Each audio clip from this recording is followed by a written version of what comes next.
Waxpack Center Clarshaw presents Under the Hood Basics.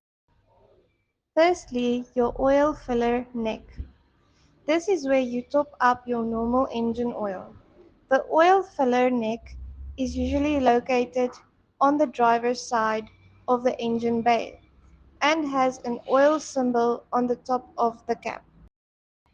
Secondly, we have our dipstick. The dipstick tube is connected to the oil filler neck in order to regulate your oil levels. Use your dipstick to make sure there is not too much or too little oil.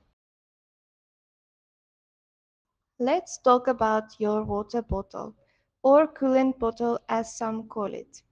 This is usually a round-shaped bottle that holds the cooling liquid of the vehicle.